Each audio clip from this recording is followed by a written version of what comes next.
Ngam, see you. Bye.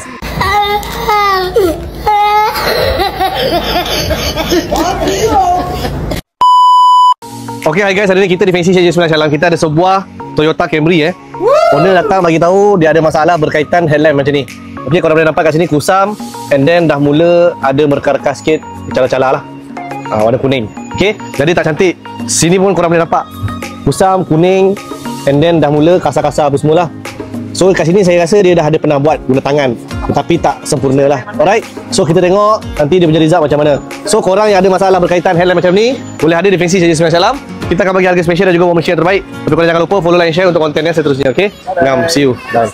Okay guys, so tadi kita tengok dia patah kusam and then kuning lah. Jadi kita punya technician dah siap polish dan juga coating kereta ni dan basuh. Korang boleh nampak sangat-sangat cantik and then premium, macam baru.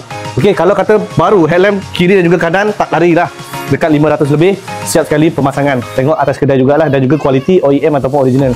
So kat sini sangat-sangat cantik lah. Alright, so korang yang ada masalah headlamp, kusam ataupun merekah ke cala, jangan malu, jangan segan, hadir jumpa kita akan settlekan masalah tu. Okay, ngam, see you.